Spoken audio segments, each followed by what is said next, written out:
Big TV భక్తి సమాచారం WhatsApp ఛానల్లో జాయిన్ అవ్వండి. అన్ని విశేషాలు ఎప్పటికప్పుడు తెలుసుకోండి. కోరికలు తీరాలంటే వాళ్ళు కల్పవృక్షం దగ్గరికి ఎడతారు. కల్పవృక్షానికి చెప్తారు, అది చిగురు వేసి పువ్వు పూసి కాయ కాసి పండయి ఇస్తుంది. దరిద్రేభ్యో భద్రాం శ్రియమనిశమహ్నాయ దదతౌ. ఈ లోకంలో ఉన్న వాళ్ళకి ఆ బెంగ లేదు. అమ్మా అనొక్కసారి పిలిచి నమస్కారం చేస్తే చాలు, వెంటనే నేనున్నాను రా బిడ్డా అని అమ్మవారు కాపాడుతుంది. మీకు నేను ఒక మాట చెప్తే మీరు ఆశ్చర్యపోతారు. ఈ శ్లోకం ఎంత శక్తివంతమో తెలుసా? మీరు తప్పించుకోలేనంత పెద్ద ఉపద్రవం వెంట తరిమేస్తుంటే వెనకాతల ఏం చెయ్యాలో తెలియనప్పుడు ఈ శ్లోకం జరిగితే చాలా రక్షిస్తుంది అమ్మవారు. అంత శక్తివంతం. చండీపరదేవత అనుగ్రహం అంటే అలా ఉంటుంది. అందుకే చండీ చరణవు అని చండీపరదేవతని స్తోత్రం చేశారు శంకరాచార్యులు వారి ఈ శ్లోకంలో. అటువంటి అమ్మవారి పాదాలు పట్టుకుంటే సంస్కారవంతం చేస్తుంది మనస్సు. ఇక్కడ మీరు నన్ను ఒక ప్రశ్న అడగచ్చు, ఏమండి ఒకవేళ అసలు కోర్కెల మీద వ్యామోహం పోక, అసలు వ్యామోహం అనేటటువంటిది పోతే కదండి ధర్మబద్ధం చేసుకుందామన్న కోరిక. ఆయన అలా చెప్తాడు కానండి, ఏడాదికి ఒకసారి వచ్చి ఇవన్నీ అనుభవించడంలో ఎంత సంతోషంగా ఉంటుంది. ఏమిటి ధర్మచట్రం అని పట్టు కూర్చుంటే ఎక్కడ తీరుతాయండి? రోజు చేసే పుణ్యం చేస్తున్నాం కదా, ఇవి నడుస్తాయి అని అంటావేమో. అందుకే అలా నన్ను నేను నిగ్రహించుకోలేకపోతే, ఒకవేళ ధార్మికమైన జీవనం నేను చెయ్యలేకపోతే ఎవరితో చెప్పుకోవాలో తెలుసా విషయం? అమ్మవారితోటే చెప్పుకోవాలి. అమ్మవారితో నేను అన్నప్పుడు దాని అర్థం ఏమిటంటే అమ్మవారు అయ్యవారు అని కాదు, పరమేశ్వరుడితో చెప్పుకోవాలి అని. దానికి శరణాగతి అని పేరు. శరణాగతి అన్న మాటకు అర్థం ఏమిటో తెలుసా? మీ బలహీనతని భగవంతుడి దగ్గర చెప్పడం. అందుకే మీరు ఎప్పుడైనా శరణాగతి చదవండి. రుక్మిణీదేవి శరణాగతి, తన బలహీనత చెప్తుంది. గజేంద్ర మోక్షణం శరణాగతి, తన బలహీనత చెప్తాడు. ఈశ్వర, మీరు నాకు మనస్సు ఇచ్చారు, ఇంద్రియాలు ఇచ్చారు, బలం ఇచ్చారు, బుద్ధినిచ్చారు, శాస్త్రం ఇచ్చారు, గురువునిచ్చారు, ధర్మచక్రం దాటి పనులు చెయ్యొద్దన్నారు. కానీ నా మనసు వెంపర్లాడిపోతోంది అక్కర్లేని కోరికలు తీర్చుకోమని. ఈశ్వర, నన్ను నేను నిగ్రహించుకోలేకపోతున్నాను, నా మనసును నేను వశం చేసుకోలేకపోతున్నాను, నేను దానికి లొంగిపోతున్నాను, తప్పులు చేస్తున్నాను, మీరే నన్ను ధర్మంలో నిలబడేటట్టు చెయ్యండి, ఇక నన్ను నేను నిగ్రహించుకోలేకపోతున్నాను అని ఉన్న మాట ఉన్నట్టు ఈశ్వరుడి దగ్గర చెప్పాలి. అంతేకాని ఆయన దగ్గరికి వెళ్ళి మహానటుడిలా పరమ ఉత్తముళ్ళ నిలబడకూడదు. తప్పు చేస్తే ఈశ్వరా నిన్న తప్పు జరిగింది, ఈ తప్పు చేశాను, వేరొకసారి నా జీవితంలో ఇటువంటి తప్పు జరగకుండా, నేను ఉద్రేకం పొందకుండా నన్ను కాపాడండి అని నువ్వు చెప్పుకోవాలి. దానికి శరణాగతి అని పేరు. దుర్జటి కాళహస్తీశ్వర శతకంలో శరణాగతి చేశాడు. రోషీరోయదు కామినీ జనుల తారుణ్యోరు సౌఖ్యంబులన్ బాసీబాయదు పుత్రమిత్రధన సంపద్భ్రాంతి వంచాలతల్ కోశీకోయదు నామనంబకట నీకున్ ప్రీతిగా సత్క్రియల్ చేసీ చేయదు దీని తుళ్ళనచవే శ్రీకాళహస్తీశ్వర అని అడిగాడు. ఏమి సుఖం లేదు అనిపిస్తుంది, మళ్ళీ అదే సుఖం అడుగుతుంది. ఏం పిల్లలు లేదు అనిపిస్తుంది, మళ్ళీ పిల్లల వెంటబడుతుంది. ఏం డబ్బు లేదు అంటుంది, మళ్ళీ డబ్బు కోసం వెంపర్లాడుతుంది. ఇలా వదిలిపెట్టినట్టుంటుంది, మళ్ళీ ఇలా పట్టుకుంటూ ఉంటుంది. దీన్ని నేను ఆపలేకపోతున్నాను శంకర, మీరు దీన్ని నిగ్రహించండి అన్నాడు. అంటే శరణాగతి అన్న మాటకు అర్థం ఏంటంటే మీ బలహీనత మీరు పరమేశ్వరుడికి చెప్పడం. దానికి శరణాగతి అంటారు. అప్పుడు అది రెండో మార్గం. మనమే ధార్మికంగా బతకకపోతే అది భగవంతుడికి చెప్పాలి, అమ్మవారితో చెప్పాలి. వెళ్ళి అమ్మా ఇలా అవుతోంది, నన్ను నేను నిగ్రహించుకోలేకపోతున్నాను, తప్పు చేస్తున్నాను, అమ్మా నువ్వు నాకు ధర్మమునందు అనురక్తి అని ఆవిడ దగ్గర ఒప్పుకొని బలహీనత చెప్తే ఆవిడ అనుగ్రహిస్తుంది. మీరు మళ్ళీ నన్ను ప్రశ్నిస్తారు నాకు తెలుసు. అసలు కామం ఆవిడ ఇవ్వకపోతే దరిద్రం వదిలిపోయిందిగా. అసలు కామం పెట్టడం ఎందుకు? ఆవిడే పెట్టబట్టి కదా ఈ అల్లరంతా వచ్చింది. పెట్టకుండా ఉంటే గొడవ వదిలిపోనుగా. ఆవిడెందుకు పెట్టిందంటే ఒక ఉత్తమమైనటువంటి ప్రయోజనం కోసం ఆవిడ కామాన్ని ఇచ్చింది. కామము మనసులో పుట్టి అది ధర్మబద్ధమై ప్రహృష్టమైనటువంటి మనసుతో భార్యాభర్తల సంగమం వల్ల తేజోవంతమైన కొడుకు పుడతాడు. వాళ్ళిద్దరి యందు అనురక్తి లేదనుకోండి, అనురక్తి లేకపోతే తేజో విహీనమైన సంతానం కలుగుతుంది, అనురక్తి చేత తేజోవంతమైన సంతానం కలుగుతుంది. బాలకాండ స్కందోత్పత్తిలో అదే చెప్తారు. కాబట్టి ఇప్పుడు అటువంటి కొడుకు పుడితే పితృరుణం నుంచి విముక్తుడవుతాడు. పితృరుణం నుంచి విముక్తుడు అవ్వాలంటే కామం ఉండాలి, కానీ కామము ధర్మబద్ధము కావాలి. నీ భార్య ఎందుంది, అదేం బంధించదు, అదేం పట్టుకోదు. అదే సీతమ్మ అంటుంది, నివర్తయ మనోమత్త స్వజనైక్రియతాం మనః. నీ వారి యందు నీ మనస్సు ఉంచుకో, ధర్మం అయిపోయింది. నీ వారి యందు మనసు ఉంచుకోకపోతే ప్రమాదానికి కారణమైపోతుంది. కాబట్టి ఇప్పుడు ఆవిడెందుకు ఇచ్చింది, పితృరుణం నుంచి విముక్తుడివికా అని ఇచ్చింది. కానీ అది మన బలహీనతగా మారిపోతే అదే అమ్మవారితో చెప్పాలి. అందుకే శరణాగతి ఎంత గొప్పదో తెలుసా అండి. అసలు శరణాగతి నోటితో చెప్పడం కాదు, శరణాగతి త్రికరణ శుద్ధిగా చెయ్యగలిగితే నయ్యితి అంటూ జ్ఞాన మార్గంలో వెళ్ళినప్పుడు చిట్ట చివర ఏ లక్ష్యాన్ని చేరుతాడో, శరణాగతి మార్గంలో కూడా అదే ప్రయోజనానికి వెంటనే వెళ్ళిపోతాడు. సత్య ఫలితం ఉత్తరక్షణం వెళ్ళిపోతాడంతే. అంత గొప్పది శరణాగతి. ఎందుచేత అంటే మీరు ఇక్కడ ఒక విషయాన్ని బాగా పసిగట్టవలసి ఉంటుంది. నేను ఉదాహరణ చెప్తే మీరు పట్టుకుంటారు. ఒక రాజుగారు యుద్ధం చేస్తున్నాడు, మత్తగజం మీద నిలబడి శత్రువులతో యుద్ధం చేస్తున్నాడు. పక్కన ఓ బంటు కనపడ్డాడు. వాణ్ణి అన్నాడు యుద్ధం చేస్తూ, ఇవాళ రాత్రి 9 గంటలకు ఒకసారి నువ్వు నా శిబిరంలో కలు అన్నాడు. ఆ సైనికుడు అన్నాడు, నేను సామాన్యమైన సైనికుణ్ణి, రాత్రి సేనాధిపతులు వస్తారు, మండలాధికారులు వస్తారు, ప్రజల్ని అక్కడ రాజ్యం పరిపాలనలో ఉన్న ఉన్నతాధికారులు వస్తారు, మీ దగ్గర విషయాలు కనుక్కోవడానికి నిర్ణయానికి మంత్రులు వస్తారు. 9 గంటలకి నేను మిమ్మల్ని ఎలా కలవగలను? వాళ్ళందరూ వెళ్ళాక రావాలి, అప్పటికి తెల్లవారిపోవచ్చు, మీరు కాసేపు విశ్రాంతి తీసుకోవచ్చు. ఎలా కలుస్తాను సామాన్య సిపాయిని అన్నాడు. ఇది నీ దగ్గర ఉంచుకో. రాజు ఉంగరం విసిరాడు. వాడు చూశాడు ఇలా ఉంగరం వంక, అది రాజముద్ర, తన రాజు ఉంగరం కాదు, శత్రురాజు ఉంగరం. అది అడిగిపోయాడు. అయ్య బాబోయ్, దేవుడు శత్రురాజు ఉంగరం ఇచ్చారు నాకు అని. మాట్లాడకు. అది పట్టుకుని 9:15కి ఎవరిని అడక్కు నా దగ్గరికి వస్తానని అలా దూరంగా తిరుగుతుండు, చాలు 9 అయ్యేటప్పటికి నిన్ను నా దగ్గరికి తీసుకొచ్చేస్తాను. 9:15 అయింది. శత్రురాజు ఉంగరం చేత్తో పట్టుకుని ఎవరిని అడగకుండా అలా దూరంగా చీకట్లో తిరుగుతున్నాడు. రాజుగారు అక్కడ పడుకున్నది. పహరా కాస్తున్న సైనికులు వచ్చి పట్టుకున్నారు. ఎందుకు తిరుగుతున్నారు నువ్వు ఇక్కడ అన్నాడు. ఆయన ఏం చెప్పొద్దన్నాడు రాజు. ఏమీ చెప్పలేదు. ఎందుకు తిరుగుతున్నాడు వీడిక్కడ, వీడికి అవసరం లేదే రాజుగారి శిబిరం దగ్గర. ఒళ్ళంతా వెదిగారు, శత్రురాజు ఉంగరం దొరికింది. ఇప్పుడు ముందు ఎవరు వాడిని తీసుకెడతాడో వాడికి పదోన్నతి వస్తుంది. అందుకని గబగబా ముందు రాజుగారి దగ్గరికి తీసుకెళ్లారు. మహారాజా, శత్రురాజు ఉంగరం ఉంది వీడి దగ్గర, తీసుకొచ్చాం. మహారాజు అన్నాడు, నేను మాట్లాడతాను, మీరు బయటికి వెళ్ళిపోండి అన్నాడు. అని ఒరే, నా ఉంగరం ఉన్నవాళ్ళు చాలా మంది ఉన్నారు బయట, శత్రురాజు ఉంగరం ఉంది కాబట్టి 9 అయ్యేప్పటికీ నా దగ్గరికి వచ్చేసావు. చూసావా, అది శత్రురాజు ఉంగరం అని తెలిస్తే చాలు, నీకు పనికొచ్చింది. ఇది నన్ను పాడు చేస్తోంది, ధర్మబద్ధము కావట్లేదు, అందుకని నేను పాడైపోతున్నానని నువ్వు గుర్తుపట్టగలిగితే చాలు. అమ్మవారికి ఆ మాట త్రికరణ శుద్ధిగా చెప్తే చాలు, అమ్మవారు జోక్యం చేసుకుని తన దగ్గరికి తీసుకెళ్తుంది, రక్షించేస్తుంది. కానీ నోటితో ఉత్తినే వెళ్ళి నేను ఆయన చెప్పమన్నాడమ్మా అందుకు చెప్తున్నాను అని చెప్తే కాదు, త్రికరణ శుద్ధిగా నేను ధార్మికంగా బ్రతకలేకపోతున్నాను, సాధన చేయలేకపోతున్నాను, కనీసం ఒక్కొక్కటైనా విడిచిపెట్టలేకపోతున్నాను, చిన్నవి కూడా విడిచిపెట్టలేకపోతున్నాను, ఎప్పుడూ ప్రలోభాలే లేదు, పరమేశ్వరుడు జోక్యం చేసుకుంటే తప్ప నా జీవితం చక్కబడదు అని నువ్వు భగవంతుడికి చెప్తే దాన్ని శరణాగతి అంటారు. అందుకే కలియుగంలో భగవంతుడు 2 ప్రధాన సాధనములు ఇచ్చాడు కలి నుండి తప్పుకోవడానికి. ఒకటి, సంస్కారవంతమైన పుణ్యమునందు అనువృత్తమైనటువంటి మనస్సుని సాధన చేత ఏర్పాటు చేసుకోవడం. రెండవది, అలా లేనప్పుడు శరణాగతి చెయ్యడం. శరణాగతి ఉత్తర క్షణంలో ఈశ్వరుడు వచ్చేసేటట్టు చేస్తుంది. రుక్మిణీదేవి అగ్నిజ్యోతనుడికి ఇచ్చి లేఖ పంపించింది.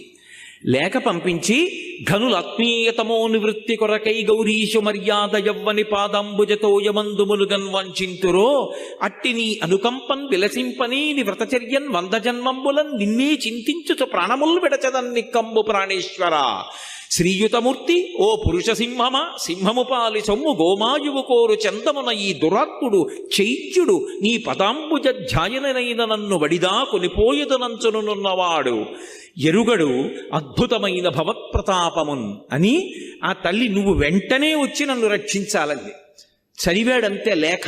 శరణాగతి ఇదిగో వస్తున్నానన్నాడు. వెనక్కి వెళ్ళి అన్నయ్యకి కూడా చెప్పలేదు. రథం ఎక్కేశాడు. వచ్చెద విదర్భ భూమికి చొచ్చెద భీష్మకు నిపురము సొరిచిరలీలం తెచ్చెద బాలన్ వేల్మిడి వచ్చెద అడ్డంబురిపులు వచ్చిన బోరన్ అన్నాడు. గబగబా బయలుదేరి వచ్చేశాడంతే.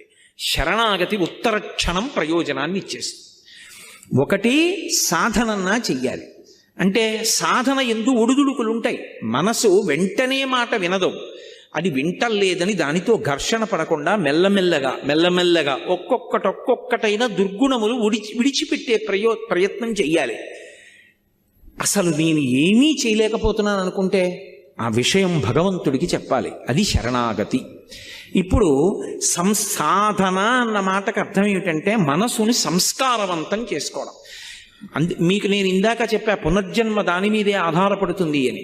అదే ఓ రామాయణం గురించో భాగవతం గురించో భారతం గురించో మహాత్ములైనటువంటి గురువుల గురించో ఆలోచిస్తూ వెళ్ళిపోయాడు అనుకోండి, ఉత్తర జన్మలో మళ్ళీ గొప్ప విద్వాంసుడై పుడతాడు. తండ్రి దగ్గర చక్కగా అభ్యాసం చేసి అనుష్ఠానం చేసి పరమేశ్వరుడు యందు చేరుతాడు. మంచి జన్మ రావాలంటే మనసు సంస్కారవంతము కావాలి. సంస్కారము మనసుకి కలగాలంటే 5 ఇంద్రియముల గుండా లోపలికి మీరేం తీసుకుంటున్నారన్న దాన్ని బట్టి మనసు సంస్కారం పొందుతుంది. నేను చాలా గంభీరమైన విషయాన్ని ప్రస్తావిస్తున్నాను. మీరు చాలా జాగ్రత్తగా పట్టుకోవాల్సి ఉంటుంది దీన్ని.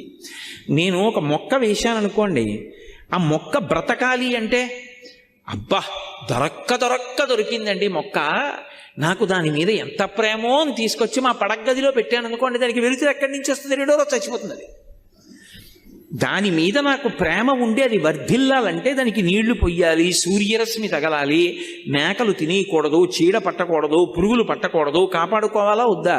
అప్పుడైనా అది పెద్ద చెట్టు అవుతుంది. అలాగే అసలు మనస్సు సంస్కారవంతము కావాలనుకోండి, మనస్సులోకి మనసుని ప్రభావితం చేసేవి ఏవి వెడుతున్నాయి అన్నది ప్రధానం. ఇది సాధన.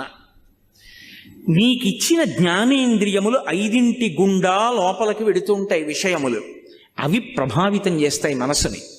నేను కంటితో ఏది చూస్తున్నానో మనసు దాన్ని పట్టుకుంటుంది. అందుకే ధ్యానంలో దీపం వంక చూడండి అంటారు. దేన్ని పట్టుకోవడమైనా కష్టమేమో కానీ దీపం వంక అలా చూశాననుకోండి, ఒక్క క్షణం దీపశిఖ ఇలా వెలుగుతూ ఉంటుంది.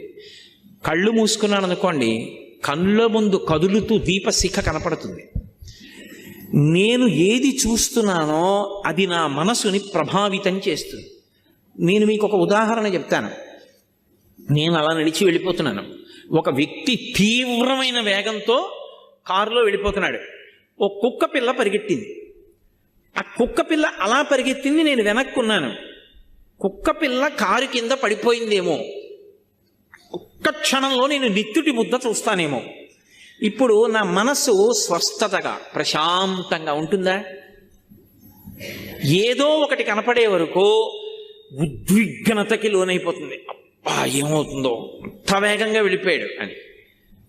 అలా వెళ్ళిపోయిన తర్వాత కుక్క పిల్ల అలా భయంతో ఉండిపోయి కారు చక్రాలు అలా వెళ్ళిపోయి అది బతికిపోయి కుయ్యి కుయ్యి కుయ్యి కుయ్యి అందనుకోండి, అమ్మా బతికిందిరా బాబు, ఇది చచ్చిపోవడం చూస్తే నిజంగా ఇవాళ నా మనసు వికలమైపోయి ఉండేది అనుకుని ఈ దిక్కుమాలిన కుక్కపిల్ల ఇలాగే తిరుగుతుందో ఏమిటో అని గబుక్కుని పట్టుకుని తీసుకెళ్ళి మళ్ళీ ఎక్కడో పెట్టేసి మీరు వెళ్ళిపోరా? అయినా మీ మనసు మీద అది ఒక 10 నిమిషాలు ప్రభావం చూపిస్తుంది. అది ఏమైనా అయిపోయి ఉండుంటే అని. ఒక విషయాన్ని మీరు చూస్తే మీ మనసు తీవ్రంగా కదిలింది. నిరంతరం మనసుని పాడు చేసేవే చూస్తుంటే మనసు సాత్వికంగా ఎందుకు ఉంటుంది? ఉంటుందా? ఉండమంటే సంస్కారం ఏర్పడమంటే ఏర్పడుతుందా? ఒక్కనాటికి రాదు. అలాగే చెవులు. అందుకే వేదం ఇప్పుడు ఏం చెప్తుండంటే ఈ 5 జ్ఞానేంద్రియములు భగవత్పరములగుగాక అని అడుగుతుంది. చెవి వెంట అస్తమానం వినకూడనివే. అన్ని విన్న తర్వాత మనసు దేని గురించి ఆలోచిస్తుంది? అవే ఆలోచిస్తుంది. వాసన ఏది రెచ్చగొడుతుందో, ఏది రజోగుణాన్ని కల్పిస్తుందో అవే వాసన చూస్తున్నాడు. మనస్సు తీవ్రంగా కదలకుండా ఎలా నిలబడుతుంది? తినకూడనివి తింటున్నాడు. మనసు వ్యగ్రతతో ఉండకుండా ఎలా ఉంటుంది? ముట్టుకోకూడనివి ముట్టుకుంటున్నాడు. మనసు వ్యగ్రత పొందకుండా ఎలా ఉంటుంది? ఇప్పుడు మనసు సంస్కారవంతం కావాలి అని చెప్తున్నాయా, చాలా మంచిగా ఉండండి అని చెప్పి కంటి నుంచి లోపలికి వెళ్ళకూడనివి, చెవి నుండి లోపలికి వెళ్ళకూడనివి అన్నీ లోపలికి పంపిస్తున్నావు. మనసు ప్రశాంతంగా ఉండు అంటే ఉంటుందా నాకు చెప్పండి. మీకు నేను ఒక కుక్క పిల్ల ఉదాహరణ చూపించా. కుక్క పిల్లకే అంత కదిలిపోతే ఎంత తీవ్రమైన ప్రభావం ఉంటుంది మనిషి మనసు మీద. సంస్కారవంతము కానటువంటి మనసు నుండి పుణ్యకర్మ రాదు. అసలు పుణ్యకర్మ చేశాడు అంటే దానికి వెనక ఒక అంకురం ఉంది. అంకురానికి ముందు విత్తనం ఉంది. బీజస్యాం తరివంకురో జగదిదం ప్రాంగ్ నిర్వికల్పం పునః మాయా కల్పిత దేశ కాల కలన వైచిత్ర చిత్రీకృతం అంటారు శంకరాచార్యులు వారు దక్షిణామూర్తి స్తోత్రంలో. అసలు విత్తనం ఉంటే కదా అంకురం రావడం, అంకురం వస్తే కదా చెట్టు అవ్వడం, అసలు సంస్కారం ఉంటే కదా మంచి ఆలోచన రావడం. సంస్కారం మనసులో లేదనుకోండి, అది పైశాచికానందాన్ని పొందడం మొదలు పెడుతుంది. ఎవడో బాధపడుతుంటే వీడు సంతోషిస్తూ ఉంటాడు. మంచి పని చేద్దాం, మంచి పని చేద్దాం, ఎవరికన్నా ఉపయోగపడదాం, ఎవరైనా సంతోషపడితే మనం చూద్దాం అన్న ఆనందం ఒకటి మనసులోంచి ఉద్భుతము కావాలి అంటే ఏది ముందు లోపలికి వెళ్ళాలి? మంచి విషయాలు లోపలికి వెళ్ళాలి. మంచి విషయాలు లోపలికి వెళ్ళాయి అనుకోండి, మంచి సంస్కారం ఏర్పడుతుంది. మహాత్మా గాంధీ గారు రైలు పెట్టి చివరి నిలబడ్డారు, రైలు వెళ్ళిపోతుంది. అకస్మాత్తుగా ఆయన చెప్పు జారిపోయింది ఒక ఆల్ది. వెంటనే రెండో చెప్పు వదిలేశారు. పక్కనున్నవాడు అన్నాడు, అది రెండో చెప్పు వదిలేశారు ఎందుకన్నాడు. ఆయన అన్నారు, ఒక చెప్పు ఉంటే నాకెందుకు ఉపయోగపడుతుంది, రెండూ వదిలేస్తే దొరికిన వాడికి ఉపయోగపడతాయి, అందుకే వదిలేశాను. అంత ఉత్తరక్షణ నిర్ణయం ఎలా చేశారు అంటే మనసు సంస్కార భూయిష్టం. అందుకే చిట్ట చివర తుపాకీ పెట్టి గుండు కాలిస్తే హే రామ్ హే రామ్ హే రామ్ అన్నారంటే ఎలా వస్తుందా ఆ మాట? ఇన్ని కోట్ల మంది వెళ్ళిపోతున్నారు. భీష్మాచార్యుల వారికి స్వచ్ఛంద మరణం ఉంది కాబట్టి విష్ణు సహస్రం చెప్పారు. దశరథ మహారాజు గారికి రాముడి మీద పుత్రవ్యామోహం ఉంది కాబట్టి రామా అన్నాడు. సామాన్యుడు గాంధీ గారు హే రామ్ అంటూ వెళ్ళిపోయారంటే ఎంత సంస్కారవంతమైన పుణ్యపురుషుడయ్యి ఉండాలి. అటువంటి వారు మనకి జాతిపిత కావడం మనం ఎంత గర్వించదగ్గ విషయం. కాబట్టి సంస్కారం అన్నది మనసుని పట్టుకోవాలి అంటే నువ్వు ఏమిచ్చి పెంచుతున్నావు, దీన్ని ఎలా పెంచుతున్నావో మనసుని కూడా లోపల ఏమిచ్చి సంస్కారవంతం చేస్తున్నావు. మీ ఇంటికి వస్తే రామాయణం 6 కాండలు కనపడతాయా? భాగవతం 12 స్కంధాలు ఉంటాయా? భారతం 18 పర్వాలు ఉంటాయా? నువ్వు చదవకపోతే నువ్వు పువ్వేసి నమస్కారం పెడతావా? ఇలా చుట్టూ కళ్ళు తిప్పితే భగవన్మూర్తులు కనపడతాయా? మీ ఇంట్లో మాట్లాడుకునే మాటలు భగవత్ సంబంధమైనవి పెద్దవాళ్ల గురించి ఉంటాయా? నువ్వు ఎప్పుడైనా మంచి విషయాలు చదువుతూ ఉంటావా? అవి చదువుతుంటే సంస్కారవంతమైన మనసు ఏర్పడుతుంది. నేను కూడా పుణ్యకర్మ చెయ్యాలి. పుణ్యకర్మ అంటే ఒకరికి సేవ చెయ్యాలన్న సంతోషం. నిన్ననే చాతుర్మాస్యం పూర్తి చేసి చెన్నై వచ్చినటువంటి కామకోటి పీఠాధిపతులు శంకర విజయేంద్ర సరస్వతి స్వామి వారు సేవ 2 అక్షరాలు చిన్నది కావచ్చు, చేయడానికి పెద్ద మనస్సు ఉండాలన్నారు. ఎందుకని?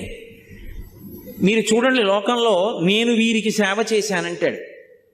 నిజంగా చెయ్యాలని కాదు. ఎందుకో తెలుసా? లోపల ఒక అహంకారం ఒకటి తృప్తి పొందుతూ ఉంటుంది. అది ఉండకూడదు, అది దాటగలగాలి. ఎందుకని? ఆయనకి లేదు, నాకుంది, నేను ఇస్తున్నాను ఆయనకి అన్నాను అనుకోండి, ఇప్పుడు అందులో ఒక చిన్న గర్వం ఒకటి ఉంటుంది. వాడికి లేదు, నాకుంది, నేను ఇస్తున్నాను. ఇవ్వడం వరకు మంచిదే, కానీ నిన్ను నువ్వు గెలుచుకోవడం చిన్న ప్రతిబంధకం వచ్చింది. కాదు, నాకిచ్చిన వాడోడు ఉన్నాడు, వాడు నాకిచ్చాడు, ఓ లేనివాడిని చూపించాడు, నువ్వు తీసుకెళ్ళి అక్కడికి అని ఇప్పించాడు, నాకు పుణ్యం ఇచ్చాడు, నా జీవుణ్ణి కాపాడాడు, వాడికో నమస్కారం. ఇప్పుడు ఆ లేనివాడిగా వచ్చిన వాడు ఈశ్వరుడు, నిజంగా వాడు లేనివాడు కాడు. ఈశ్వరుడు అలా వచ్చి నా దగ్గర పుచ్చుకున్నాడు, పుచ్చుకోవడానికి నాకు ఇచ్చాడు. ఇప్పుడు నేను ఈశ్వరుడి చేతి ఉపకరణాన్ని. అందుకే ఈ దేశంలో దానం చేశారనుకోండి, దానం పుచ్చుకున్నవాడు నమస్కారం చేయడు. లోకంలో ఏమిటి? ఒకడికి అవసరం ఉంది, ఒకడి దగ్గర అవసరం తీర్చగలిగిన శక్తి ఉంది, ఒకడికి బట్టలు లేవు, ఒకడి దగ్గర బోల్డన్ని పంచెల చాపలు ఉన్నాయి, ఓ పంచెల చాప పట్టుకెళ్ళి ఇచ్చాడు. ఇప్పుడు పుచ్చుకున్నవాడు ఇచ్చినవాడికి నమస్కారం చేయాలా? ఇచ్చినవాడు పుచ్చుకున్నవాడికి నమస్కారం చేయాలా? పుచ్చుకున్నవాడు ఇచ్చినవాడికి చేయడు, ఇచ్చినవాడు పుచ్చుకున్నవాడికి వాళ్ళకి దండం పెడతాడు. ఎందుకని? భాగవతంలో వామనమూర్తి ఘట్టంలో చెప్తారు, విప్రాయ ప్రకటిత వరాయ భవతే విష్ణుస్వరూపాయతే తత్ప్రామాణ్య విధే త్రిపాదస్య ధరణిం దాస్యామి యంచున్ క్రియాక్షిప్రుండై ధనుజేశ్వరుండు వడుగున్ చేసాచి పూజించి బ్రహ్మ ప్రీతం అని ధారబోసే భువనం ఆశ్చర్యము పొందగా. బ్రహ్మప్రీతం అని పరమేశ్వరుడు సంతోషించుగాక. ఆయన రూపంలో వచ్చినవాడు ఈశ్వరుడు. ఇవ్వగలిగినటువంటి ప్రజ్ఞనిచ్చింది ఆయనే. లేకపోతే నేనెక్కడి నుంచి ఇస్తాను? ఇవ్వగలిగానంటే ఆయన అనుగ్రహం. కోటేశ్వరరావు గారు ఉపన్యాసం చెప్పారని పైకి కనపడుతుంది. ఒక విషయం మీద మాట్లాడడానికి కావలసినటువంటి సమాచారం అంతా మెదడులో ఉన్నదాన్ని ఒక క్రమంలో బయటికి వచ్చేటట్టుగా చేసి, ఆ మాట్లాడేటప్పుడు తీసినటువంటి ఊపిరిని వాక్కుగా మారుస్తున్నప్పుడు డొక్క నిప్పెట్టి టక్కని పట్టుకుందనుకోండి, ఏం మాట్లాడతాను? అలా పట్టుకోకుండా 2 గంటల పాటు విషయాన్ని ఒక క్రమంలో వాక్యాలుగా మార్చగలిగినటువంటి ప్రజ్ఞనిచ్చి మాట్లాడిస్తున్న వాడొకడు లోపల ఉన్నాడు. వాడు మాట్లాడుతున్నాడు. ఈ మైక ఉపన్యాసం మాట్లాడుతున్నది, నేను మాట్లాడింది ఇది మాట్లాడుతోంది. ఇది నా ముందు ఎలా ఉంటుందో వాడి ముందు నేను అలా ఉన్నాను. అది పోతన గారు. అందుకే పలికిది భాగవతమట, పలికించు విభుండు రామభద్రుండట, నే పలికిన భవహరమగునట, పలికెద వేరొండుగాధ పలుకగనేలా.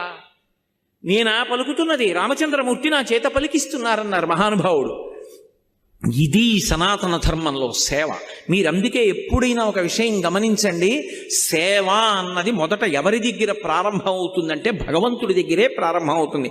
ఆయన చెయ్యనిది మనం చేసేది ఉండదు. సేవ ఎక్కడ మొదలు? భగవంతుడి దగ్గరే మొదలు. మీరు భాగవతం చదవండి. భాగవతంలో కృష్ణలీలలు అని ఉంటాయి. కృష్ణలీలలన్నీ ఏమిటి? కృష్ణలీలలన్నీ సేవయే. ఆయన కాళీయుడి పడగల మీదకెక్కి తాండవం చేశాడు.